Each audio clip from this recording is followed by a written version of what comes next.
Hey guys, so it's JuneDeForce day 15 and today I'm doing an AskFleur video, as you might be able to tell from the title.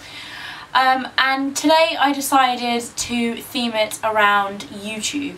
And yeah, I've picked out 5 questions that I wanted to answer and let's get going. So, first of all, Regitse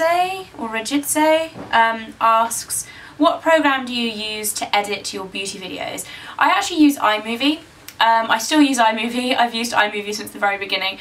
I did have a brief kind of dabble into Final Cut Pro, but at the end of the day, like, I just really didn't need anything that technical for what I'm doing editing wise, and I went back to iMovie because it's a lot quicker to kind of get your videos out, especially when I'm doing vlogs and you're doing one every day.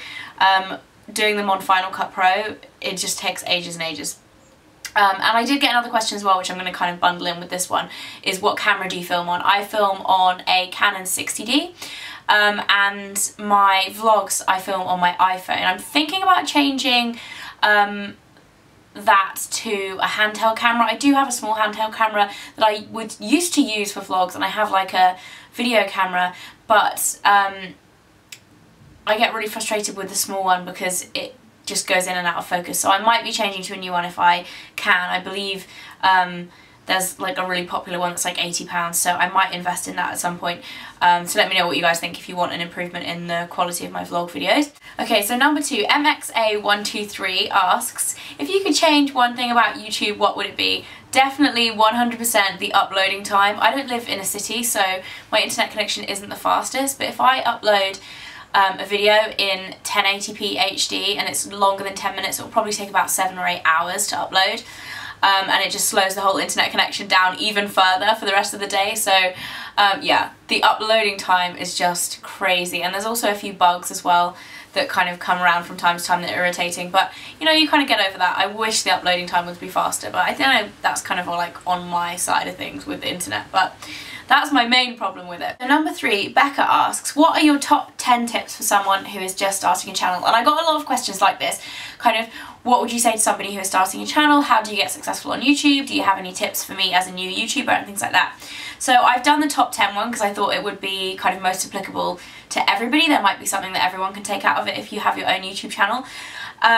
Number 1, don't worry too much about it being perfect in the beginning, because I know, like, from my experience at least, it's all such a learning process. I've learned so much since I started making YouTube videos, and I still think I know very little compared to a lot of YouTubers.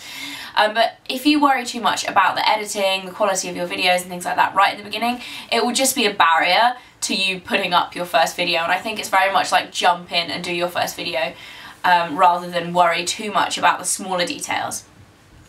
Number 2, start with something you're comfortable with, and by this I mean a video that isn't too daunting. Sometimes makeup tutorials can be quite daunting to film. Sometimes other people think that like talking videos like this will be daunting to film. So start with what you're comfortable with, what you feel most kind of at ease talking to the camera about, and it will make your video better. And once you've done that first one, I think it breaks down a lot of the kind of barriers that you feel like, because it is scary when you first film a video. So do something that you're most comfortable with to start off with. Number 3, sign up to Twitter, Instagram, Blogger, etc. with your username. So decide on a name and sign up to all of the social media platforms that you might want to use, even if you don't want to use them then, because if they then get taken up in the future, you'll be really gutted that you can't have your Twitter name or whatever. So that would definitely be a tip. Number 4, make friends. I actually did this really early on, and I met up with a few other YouTubers. I met Ingrid really early on when we both started out. It's so good to have somebody who's kind of at the same stage as you. So get chatting to like other new YouTubers, and you can teach each other so much as well in terms of how to do videos, what to do, when to do things like that. It just really helps, and just to share knowledge, because there's no kind of guidebook for YouTube, and there's no real kind of lines which you're meant to follow, so it's good to have friends who are going through the same thing as you. Number 5, take a break if things get too much. Now, I've said this because I know from my experience that it's really easy to get kind of wrapped up in the whole YouTube world and kind of let it take over your life, and sometimes if things get too much, if you're getting negative comments, if you just are tiring yourself out staying staying up late until like 2 in the morning editing. Just take a break, take a step back, even if it's just for a couple of days, even if it's for a couple of weeks, and just kind of reassess everything, and you will feel so much better. Because I know sometimes if you just keep on overdoing it, you just get really upset and tired. So sometimes it's good just to take a step back, and usually you come up with your best ideas when you do that as well. So take a step back and kind of reassess things every now and again. Number 6, remember the positives. This is kind of related to negative comments, and I did get a lot of questions about negative comments sent to me as well for this video.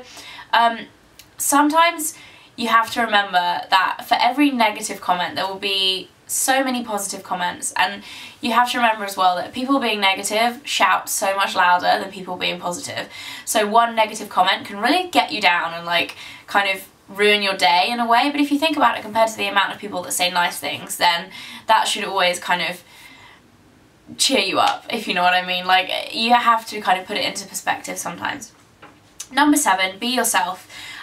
If you're going to be doing YouTube for a long time, if you realistically want to take it seriously, you have to just kind of be yourself from the beginning, because if you're not, they're going to realise eventually, the people watching you are going to realise that it's not you, because to the point where you see so much of somebody through their YouTube channel, you really have to be yourself, and you don't want to start up with a whole kind of fake persona and then have to kind of keep that up for the whole time. Just be yourself, and it will really shine through as well, and it will make you kind of more interesting and more genuine to watch.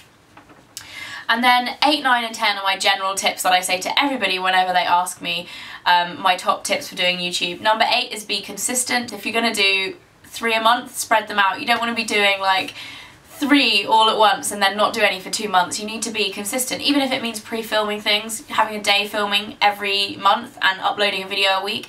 Be consistent so people know when to expect videos back on your channel, so they know to be kind of checking back in. Number 9, be persistent. It doesn't happen overnight. Like, people aren't going to discover you overnight, and it takes a while, and it will take a few videos getting out there for people to start watching and commenting. You know, I always think that I'm always growing on YouTube. There's never like a point where you have reached a goal and you're like, that's it, I'm happy that I'm here. You always want to be kind of striving for more for your channel, but you know, it's all about kind of really just keeping on going at it, if that even makes sense. I kind of got a bit long-winded there and trailed off a bit. And number 10 is have fun. Like, if you're having fun when you're filming, it's going to come across to the people who are watching. So yeah. Number 4, question 4, because I've just done 1, 2, 3, 4, 5, 6, 7, 8, 9, 10. Question 4 is there anything you wish you had done differently with your channel in the beginning when you're starting out? Actually, the answer to this question is no. I can't think of anything off the bat, because, like I said in the answer to the last question, it's all such a learning process for me. I started out, and yeah, there are a few things that I kind of found cringy, but you can always take videos down if you are that embarrassed by them.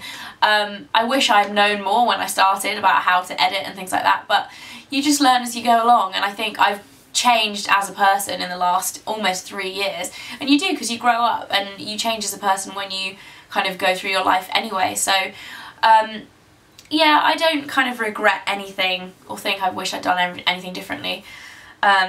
As far as I can remember. I mean, there might be a few things like, oh, I wish I hadn't made that one particular video, but in terms of like the general direction that I started out in, I've stayed pretty much the same in terms of where I want to go now.